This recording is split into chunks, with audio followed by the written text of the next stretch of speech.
it was 1978, maybe 1979, when I was lucky enough to wing it through my first class that I would ever teach, at least one that I got paid for. It was at UCLA Extension. The class was investigative reporting, and I did a really, really good job. And everything went fine until the night of the final exam. Then I had to really wing it after that. To begin with, the final exam I had written, my first ever, was much tougher than anyone should have to endure, and I felt guilty all the way over there. So I thought, I'll stop at a store and pick up some bribery goodies. And so I did just that. I bought potato chips and soft drinks and fudge and chips and all that stuff. And I thought, maybe they won't hate me as much. So as I drove into UCLA, I realized that it's a long walk from my assigned parking place to the actual classroom. No problem. I'll drop the goodies off first. So I drove to the building, and there were 4 parking spots there that said loading zone, no parking, whatever. And fine, I'm just going to go in for a second. There were no other cars parked there, of course, because it was 7 o'clock at night. So I went inside with all the goodies, put them on the table, said hello to people, said, I'll be right back. And I went back out. And in the time I was dropping that off, I already had a ticket. And I thought, all right, fine, I'll pay the ticket. It's okay. So I went inside and did the final exam and bribed the people, and they were happy. And they all still agreed to meet at this at a pizza place in Westwood Village that we would always meet at. And so I said, I'll see you over there in a few minutes. And I walked out. I was the last one out, along with one student. He was walking with me chatting. And I looked over, and the loading zone only parking spots that were vacant, yes, indeed, they towed me. So I found out where the police garage was, where I'd have to go, and I said to my buddy, would you mind driving me over there? This is embarrassing. He said, no, not a problem whatsoever. So he drives me over to this official police garage, and the two of us walk in together, and I saw my little red Mazda pickup truck in the back, so I knew my truck was there, and walked in, and the scene was this. There was first thing I noticed was a motorcycle cop across the counter, and he was standing up talking to this guy who was apparently the guy on duty. And I'm thinking to myself, oh, I get it, all right. There's a relationship here, a good investigative story. I mean, maybe the police motorcycle guy is taking a little bit of bribery himself to bring in money-making tows, from people who shouldn't have been parking there.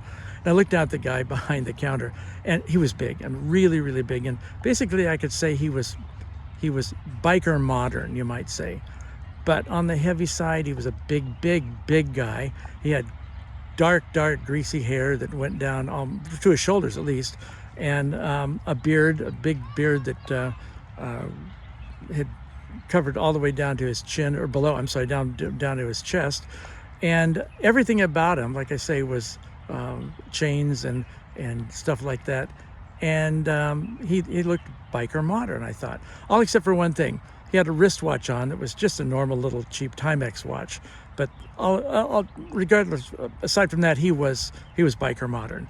So I said, hi there, real friendly, like, I see you have my little truck there. I wonder if I could get it. He goes, $43. I thought, okay, $43. Okay, I can do that.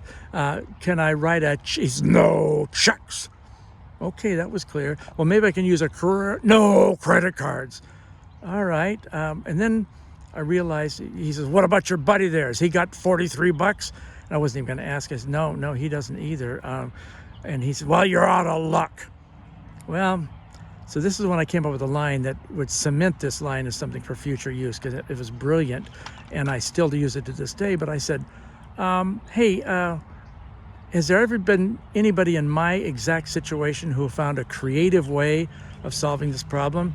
And he looks down at a sheet of paper and he says, yeah, it says here you got a CB radio behind the seat of that truck. I'll bet that's worth $43. So I go, okay, I see, leave collateral. Now I got the message, fine. So I said, well, I could unwire the CB and all that stuff, but I have in the back of my truck, brand new, bought it just yesterday, a timing light and a dwell meter. For you younger people, you won't know what that means, but you older folks will understand it.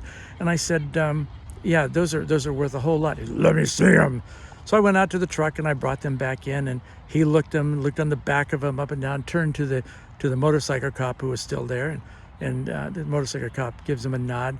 He says, all right, I'm going to hold these.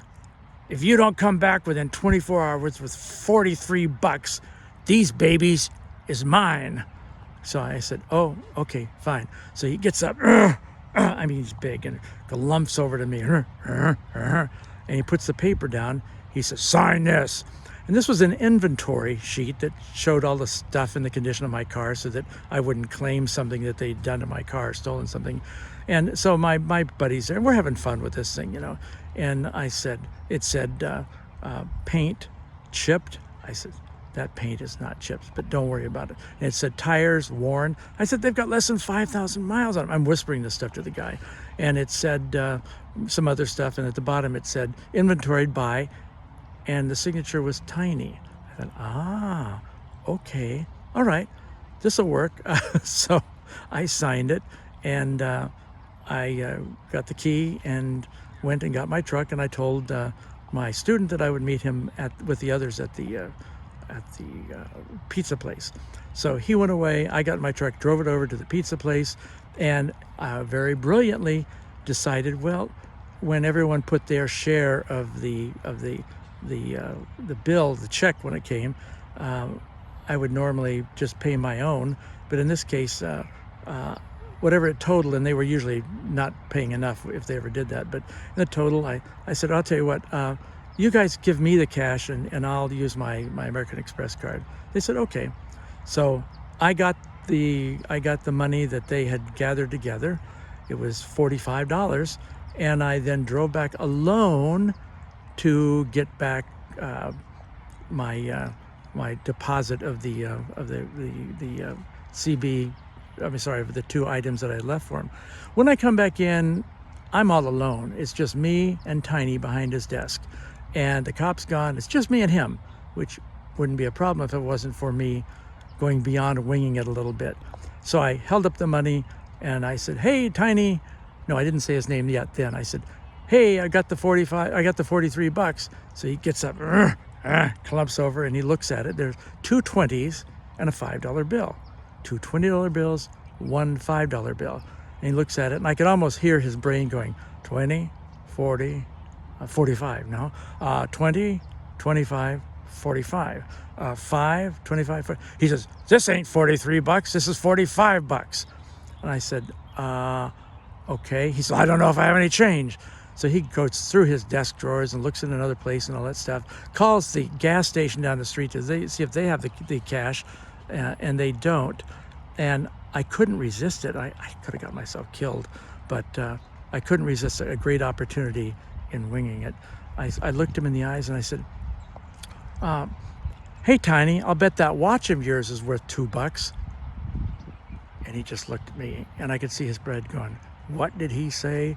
And he starts to get up, and I said, hey, keep the change.